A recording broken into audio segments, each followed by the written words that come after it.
5장 중요한 것부터 먼저 하라. 목표를 달성하기 위한 비결이 하나 있다면 그것은 집중이다. 목표를 달성하는 사람들은 중요한 일부터 먼저 해결하며 한 번에 한 가지 일만 한다. 집중은 경영자가 하는 일의 본질과 인간의 본성에 근거한다. 집중해야 하는 이유는 이미 명백하게 밝혀졌다. 공헌하는 데 사용할 수 있는 가용 시간보다 공헌해야 할 중요한 일들이 언제나 더 많기 때문이다. 경영자가 해야 할 공헌을 분석해보면 중요한 과업들이 당혹스러울 정도로 많다는 걸 알게 된다. 반면 경영자의 시간을 분석하면 실제로 공헌해야 할 일에 쓰는 시간이 당황스러울 만큼 적다. 아무리 시간 관리를 잘해도 경영자는 여전히 자신을 위해 많은 시간을 내지 못한다. 인간에게 시간이란 언제나 적자 상태다.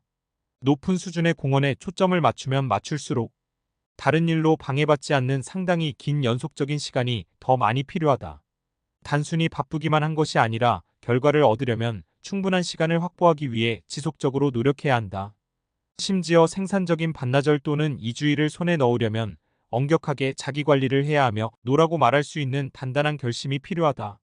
마찬가지로 경영자가 강점을 활용하려고 노력하면 할수록 자신이 가진 강점을 중요한 기회에 집중해야 한다는 것을 깨닫는다.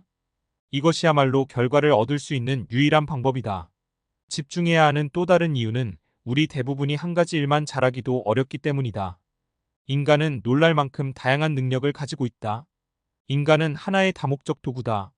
그러나 인간의 위대한 다양성을 생산적으로 사용하려면 각자의 다양한 능력을 한 가지 과업에 집중해야 한다. 온갖 능력을 한 가지 일에 기여하는 것이 집중이다. 많은 공을 공중에 띄우는 저글링이라는 서커스 묘기가 있다. 묘기는 10분 정도만 할 수 있다. 더 오래 하려고 해도 공이 모두 떨어진다. 물론 사람마다 차이는 있다.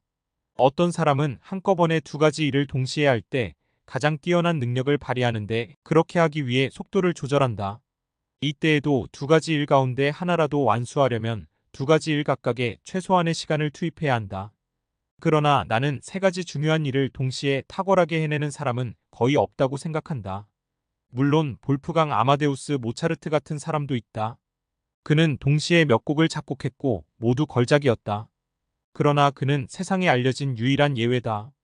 다작을 했던 다른 위대한 작곡가들 예를 들면 바흐, 핸델, 하이든, 베르디는 한 번에 한 곡씩 작업했다.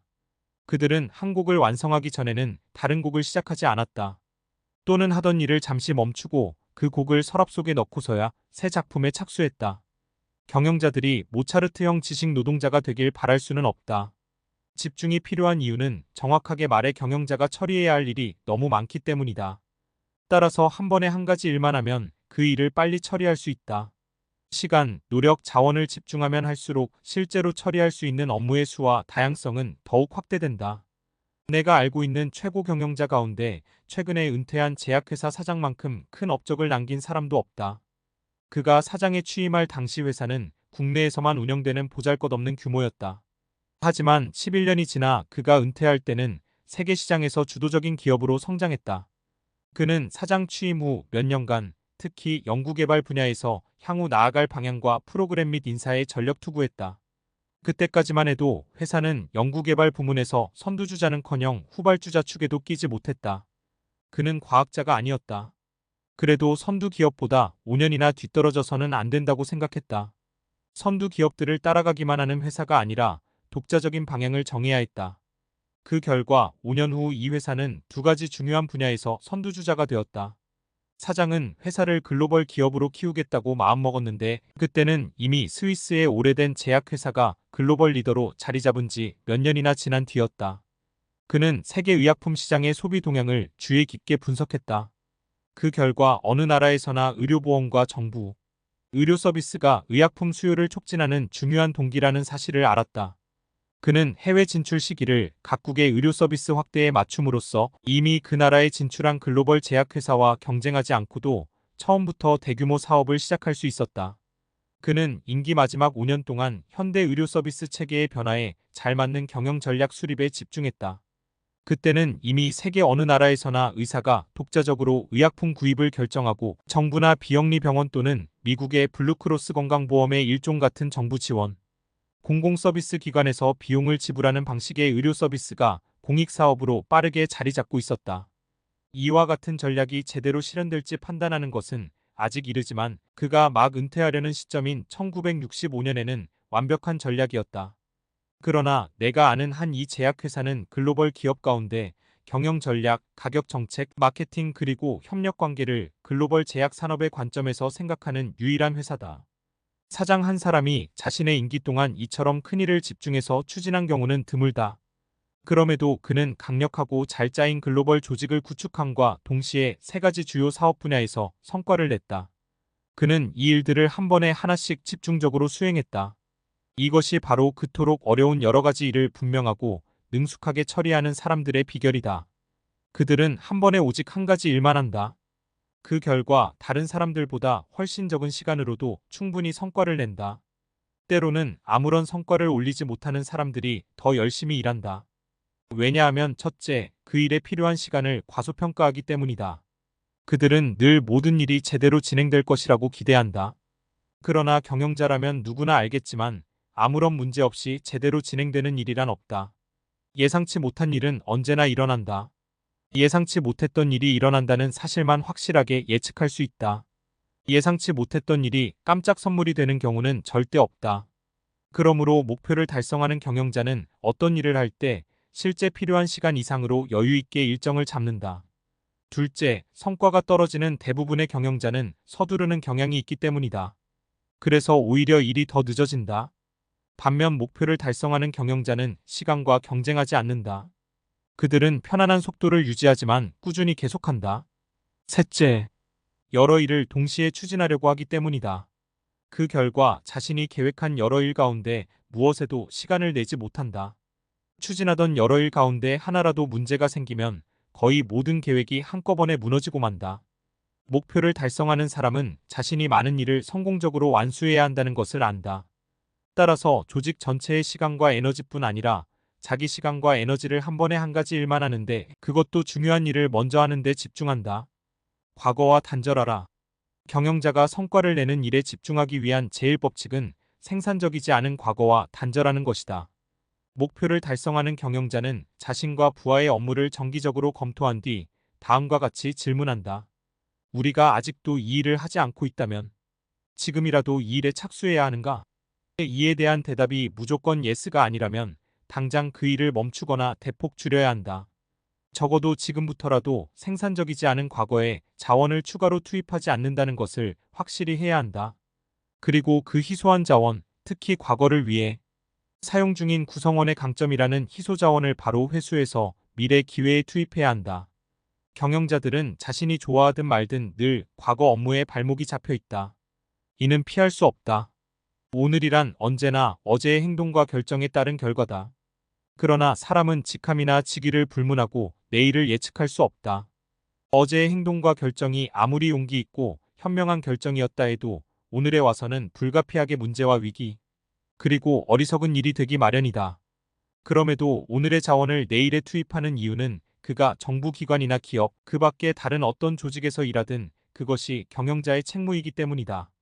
자신이 했든 전임자가 했든 어제의 행동과 결정이 결과를 수습하거나 해결하는데 시간과 에너지, 재능을 끊임없이 투입하지 않으면 안 된다는 뜻이다. 이런 일은 다른 어떤 일보다도 경영자 대다수의 업무 시간을 차지한다. 그러나 적어도 우리는 더 이상 성과를 기대할 수 없는 지난 활동과 과업을 폐기하여 과거의 속박을 제한할 수는 있다. 총체적인 실패에서 벗어나는 게 크게 어려운 사람은 없다. 실패는 저절로 소멸되는 경우가 많다. 그러나 어제의 성공은 비생산적이라고 판명된 뒤에도 늘 살아있다. 더욱 위험한 것은 본래 잘 진행될 일이었는데 어떤 이유에선지 성과를 거두지 못하고 있는 활동들이다. 이러한 활동은 피터 드러커, 창조하는 경영자에서 설명한 대로 경영자의 독선적인 투자가 되고 급기야 신성화되기 쉽다. 그런 활동을 가차없이 제거하지 않으면 조직의 혈액을 빼앗아간다. 그러한 독선적 투자로 당연한 성공을 이루려고 하면 가장 유능한 사람들의 능력만 낭비될 뿐이다. 모든 조직은 이 두 가지 병에 걸리기 쉽다. 이는 특히 정부 기관에 만연해 있다. 정부의 계획이나 활동도 다른 조직의 계획이나 활동과 마찬가지로 빨리 고물이 된다. 그러나 정부 기관 내에서 그것들은 영원한 존재로 인식될 뿐 아니라 행정명령으로 구조화되고 의회 내에 있는 자신의 대변자와 연결되어 기득권으로 뿌리내린다. 이는 1914년경까지 그랬던 것처럼 작은 정부가 중요한 역할을 다하던 당시에는 그리 큰 위험이 되지 않았다. 그러나 오늘날의 정부는 그 능력과 자원을 어제를 위해 전환할 여유가 없다. 그렇다 해도 미국 연방정부 기관 중 적어도 절반은 더 이상 규제하지 않아도 되는 것을 규제하고 있다. 예를 들어 이미 30년 전에 사라진 철도회사의 독점권으로부터 국민을 보호하려는 주간통상위원회처럼 말이다. 또한 이런 규제는 농업관계 프로그램 대부분이 그렇듯이 정치인의 독선적 투자, 즉 성과를 냈어야 하는데 결코 성과를 내지 못한 활동에 가해진다. 오늘날 정부의 모든 법령, 기관, 계획은 성과와 공헌에 대한 제3의 기관이 철저하게 검토하여 새로운 입법 조치로 실행된다. 그러나 연장되는 경우를 제외하고는 모두가 임시로 정한 일정 기간, 가령 10년이 지나면 자동으로 시효가 만료되는 성과 본위의 새로운 행정 원칙이 강력히 필요하다. 존슨 대통령은 1965에서 1966년까지 맥나마라 국방장관이 국방부에 쓸모없고 비생산적인 일을 제거하기 위해 개발한 프로그램 검토 방법을 응용해 모든 정부 기관과 기관이 추진 중인 계획에 대해 그러한 행정 원칙을 적용하고 검토하도록 지시했다. 이것이야말로 올바른 첫걸음이었고 절실히 필요했다. 그러나 그러한 노력도 모든 계획이 유용기한이 지났다고 증명되지 않는 한 영원히 존속한다는 관례가 유지되는 상태에서는 성과를 내지 못한다. 모든 계획은 급격히 유용성을 잃으며 생산성과 필요성이 증명되지 않으면 반드시 폐기해야 한다는 전제가 필요하다. 그렇지 않으면 정부는 규칙, 규제, 서식으로 사회를 점점 질식시키다가 자체 비만으로 질식사하고 만다. 특히 정부 기관이 조직 구조의 비만으로 위험에 처했어도 이 비만에 대한 면역성을 갖는 조직은 없다. 정부 기관의 관료주의의 목소리를 높이고 불평을 일삼는 대기업 경영자도 자기 회사에서는 전혀 작동하지 못하는 통제 규칙만 늘리고 달갑지 않은 의사결정을 늦추는 구실에 불과한 많은 연구를 요구하고 온갖 종류의 조사와 대외 관계를 이유로 갖가지 형태의 조직을 확대한다. 그리하여 경영자 자신은 내일의 성공적인 제품 개발에 목말라 하면서도 낡아빠진 어제의 제품에 자신의 시간과 핵심 인재들의 시간을 낭비한다. 게다가 대기업의 끔찍한 낭비에 대해 목청 높여 비판하는 학자들도 이미 쓸데없는 과목을 필수 과목으로 만들어 강좌의 생명을 연장하기 위해 교수회의에서 완강하게 다투기도 한다. 자신의 목표와 조직 전체의 목표를 달성하겠다는 경영자는 모든 계획, 활동, 과업을 정기적으로 점검한다. 그는 항상 이것은 계속할 만한 가치가 있는가? 라고 질문한다. 만약 그게 아니라면 일을 중단하고 자신의 업무 가운데 성공적으로 수행함으로써 조직 성과를 크게 높일 수 있는 다른 일에 집중한다. 목표를 달성하는 경영자는 새로운 활동을 시작하기 전에 반드시 낡은 것을 먼저 정리한다. 조직의 체중 관리를 위해 필요한 일이다. 그렇지 않으면 조직은 곧 정상적인 모습, 응집력, 통제력을 잃고 만다. 사회기관은 생물체의 기관과 마찬가지로 군살 없는 근육을 유지해야 한다. 모든 경영자가 알고 있듯이 새로 시작하는 일치고 쉬운 일은 없으며 늘 문제에 부딪히게 마련이다. 그러므로 악천후에 대비해 거기에서 벗어날 수단을 미리 마련해두지 않으면 시작부터 실패할 운명을 타고나는 셈이다. 새로운 일을 잘 수행하기 위해서는 업무 실행 능력이 입증된 인재들이 유일하고도 효과적인 수단이다. 이런 인재들은 언제나 너무 바빠서 그들이 지고 있는 업무 부담을 덜어주지 않으면 새로운 일을 맡을 수가 없다. 새로운 일에 기존의 인재를 투입하는 대신 새로운 일에 새로운 사람을 채용하는 것은 위험 부담이 너무 크다. 이미 자리를 잡아 순조롭게 운영되고 있는 사업을 확장할 때는 주로 새 사람을 채용한다. 그러나 새로운 것을 시작할 때는 강점이 검증된 사람들, 즉 베테랑과 함께해야 한다. 새로운 사업은 도박과 같다. 따라서 경험 많고 유능한 경영자는 다른 사람들이 이미 같은 일을 여러 번 해보았더라도 비록 새로 채용하는 사람이 훌륭한 인물이더라도 외부인에게 새로운 과업을 맡기는 도박을 하지 않는다. 타사에서 일할 때는 천재처럼 보였는데 정작 우리 회사를 위해 일할 때는 시작한 지 6개월 만에 참담하게 실패하는 것을 경험. 많은 경영자는 여러 번 보았을 것이다. 어떤 조직이라도 신선한 시각을 가진 참신한 사람은 외부에서 영입해야 한다. 내부 자원만으로 성장하려는 조직은 근친교배로 불임이 되고 만다. 그러나 가능하다면 위험 부담이 큰 최고 경영자 자리나 중요한 새 업무를 맡을 책임자 자리에 외부 사람을 앉혀서는 안 된다. 외부에서 온 신임 임원은 최고 경영자의 차석이나 이미 명확해져서 쉽게 이해할 수 있는 업무의 책임자 자리에 앉혀야 한다. 낡은 것을 체계적으로 폐기하는 것만이 새로운 것을 강력히 추진하는 유일한 방법이다. 내가 알고 있는 어떤 조직도 아이디어가 부족한 경우는 없었다. 창조력은 문제되지 않는다. 그러나 조직 내부의 아이디어만으로는 부족하다. 좋은 아이디어를 지속적으로 활용하는 조직은 드물다. 모두가 어제의 일을 하느라 너무 바쁘다. 모든 계획과 활동을 정기적으로 심사하고 생산성이 증명되지 않은 일을 폐기하면 가장 완고한 관료. 조직에서조차 놀라울 정도로 창조력이 넘쳐난다.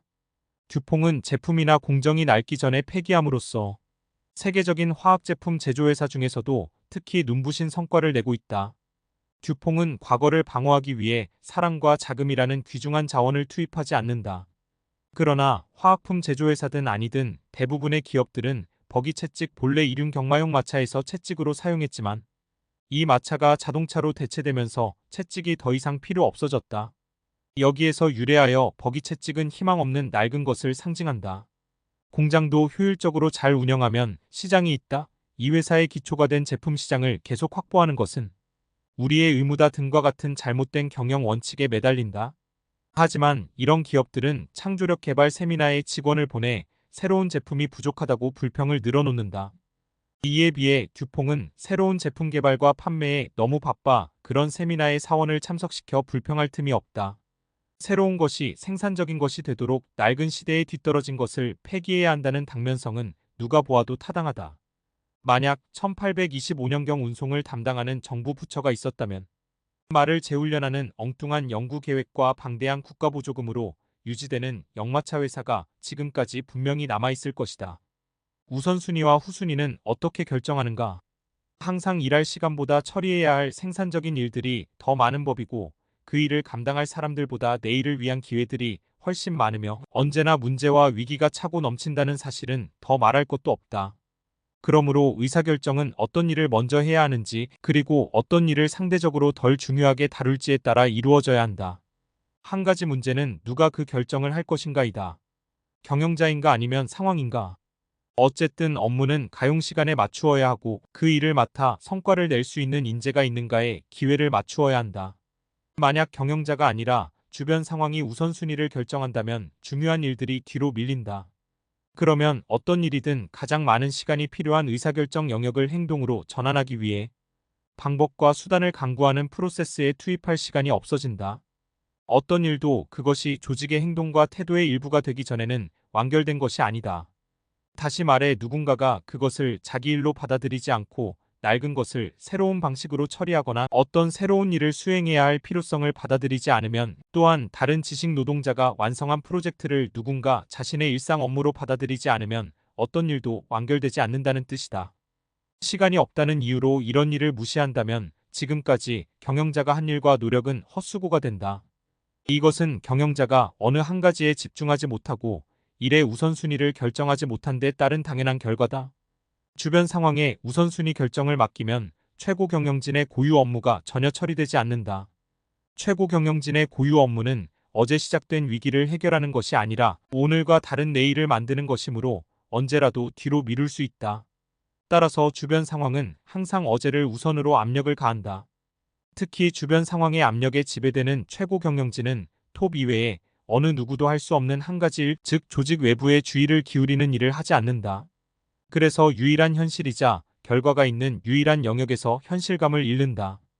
왜냐하면 주변 상황의 압력은 항상 조직 내부에서 일어나는 것을 우선하기 때문이다. 주변 상황의 압력은 언제나 미래보다는 과거에 일어났던 일, 기회보다는 위기, 외부 현실보다는 직접 눈에 보이는 내부의 것, 그리고 의미 있는 것보다는 긴급한 것을 우선으로 한다. 그렇지만 정말 해야 할 일은 우선순위 결정이 아니다. 그것은 쉬운 일이다. 누구나 할 수 있다.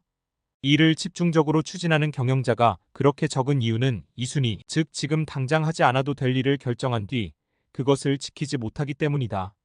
대부분의 경영자는 어떤 일을 미루는 것은 포기라는 사실을 알고 있다. 많은 유능한 경영자는 처음 계획했다가 뒤로 미룬 프로젝트를 다시 진행하는 것처럼 바람직하지 못한 일도 없다고 느낀다. 훗날 다시 시작할 때는 타이밍이 거의 맞지 않는다. 타이밍이란 일이 성공하는데 가장 중요한 요소다. 5년 전에 시작했다면 좋았을 일을 지금 착수하면 확실히 좌절과 실패를 맛본다. 빅토리아 시대의 소설이 아니더라도 21살에 결혼할 뻔했다가 헤어져 각기 다른 사람과 결혼한 다음 둘 다 38배 홀로 되어 다시 만나 맺어진다 해도 두 사람의 결혼 생활은 그리 행복하지 않을 것이다. 만약 21살에 결혼했다면 그들은 함께 성장했을 것이다. 그러나 지난 17년 동안 그들은 변했고 각자 다른 환경에서 성장했으며 자기 방식대로 살았다. 젊은 시절 의사가 되고 싶었으나 실업계에 들어가 성공한 사람이 50이 되어 동경의 대상이었던 의과대학에 들어간다 해도 의사로 성공하기는커녕 졸업하기도 어려울 것이다. 만약 그에게 의료선교단에 들어가고 싶은 강렬한 종교적 사명 같은 특별한 동기가 있다면 성공할지도 모른다. 하지만 그게 아니라면 그는 의과대학의 실습과 암기 위주의 공부에 참을 수 없을 정도로 따분함을 느껴 의료행위 자체를 단조롭고 지겨운 일로 여기게 될지도 모른다. 6에서 7년 전에는 아주 그럴듯하게 여겨졌던 기업 합병도 한쪽 회사 사장이 다른 쪽 사장 밑에서 일하기를 거절하여 미루어졌다면 그 사장이 은퇴한 뒤에도 궁합이 맞는 결혼은 이루어지지 않는다. 그러다 보니 경영자들은 어떤 일이든 미루는 것을 주저한다. 미루는 것이 실제로는 포기하는 것이라는 사실 때문이다. 경영자들은 이 일 또는 저 일이 최우선 순위가 아니라는 것을 알면서도 그것을 후순위로 미루는 것은 위험하다는 사실을 안다. 그들이 벌인 것이 경쟁 상대에게 승리를 안길지도 모르기 때문이다. 정치인 또는 행정관료가 무시하기로 결정한 정책이 가장 격렬하고 가장 위험한 정치적 문제로 폭발하지 않으리란 보장은 없다. 예를 들어 아이젠하워 대통령이나 케네디 대통령은 시민권 문제에 우선순위를 두지 않았다. 존슨 대통령도 재임 시절 베트남 문제를 포함한 외교 문제를 후순위로 두었다. 국내 빈곤 퇴치를 최우선 순위로 두었던 존슨 대통령이 우선순위를 바꾸자 빈곤 퇴치와의 전쟁을 지지했던 진보파들이 격렬하게 반발한 것은 당연한 일이었다. 후순위를 결정하는 건 역시 그리 유쾌한 일은 아니다. 어떤 사람에게는 최우선 순위의 일이기 때문이다. 우선순위 목록을 작성해두고 하나하나에 그냥 조금씩 변명할 여지를 만들어두는 것이 훨씬 쉽다. 이것은 모든 사람을 만족시킨다. 물론 이 방법은 아무것도 이루지 못하고 끝나버린다는 결함이 있다. 우선순위를 분석하는 일에 대해 할 말이 많다. 그러나 우선순위와 후순위를 결정할 때 가장 중요한 것은 이성적인 분석이 아니라 용기다. 우선순위를 결정하는데 정말 중요한 몇 가지 법칙을 좌우하는 것은 분석이 아니라 용기다. 과거가 아니라 미래를 기준으로 선택하라. 문제가 아니라 기회에 초점을 맞추어라. 인기에 편승하기보다 독자적인 방향을 선택하라. 무난하고 달성하기 쉬운 목표가 아니라 뚜렷하게 차이나는 좀 더 높은 목표를 세워라. 과학자를 대상으로 한 많은 연구 결과에 따르면 연구 능력보다 기회를 잡으려는 용기가 과학적 성취와 더 크게 연관된다. 적어도 알베르트 아인슈타인, 닐스 보어, 막스 플랑크 같은 천재들은 예외로 하고 말이다. 근본적인 문제에 도전하기보다 즉각 성공할 가능성이 가장 큰 것을 연구, 과제로 선택한 과학자들은 뛰어난 성과를 내지 못할 가능성이 크다. 그들은 선행 연구에 대한 주석을 엄청 많이 달 수는 있어도 자기 이름이 붙은 물리법칙이나 새로운 개념을 창출하지는 못할 것이다.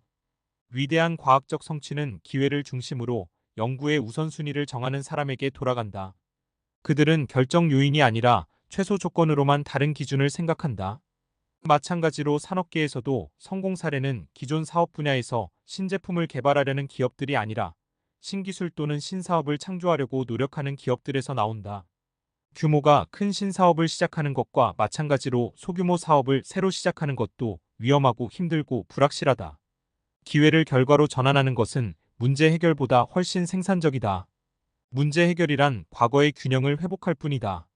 우선순위나 후순위 결정은 항상 현실의 불빛 속에서 재검토해야 하고 또다시 수정해야 한다. 예를 들어 역대 미국 대통령 가운데 취임 당시의 우선순위 과제를 재임 기간 중 그대로 고수한 사람은 한 명도 없다. 사실 최우선순위를 실행하는 동안 다음에 추진할 우선순위와 후순위는 항상 바뀌게 마련이다. 달리 말하면 목표를 달성하는 경영자는 지금 당장 집중하고 있는 하나의 업무 이외의 다른 일에는 전혀 몰입하지 않는다. 그 일이 끝나면 상황을 검토한 뒤 그 시점에서 가장 중요한 일을 다음 과제로 선택한다. 집중은 경영자가 시간과 사건의 희생양이 아니라 주인이 될 수 있는 유일한 방법이다. 즉 정말 중요한 것이 무엇인가? 그리고 먼저 해야 할 일은 무엇인가? 라는 점에서 시간과 사건에 따라 스스로 의사결정하는 용기를 말하는 것이다.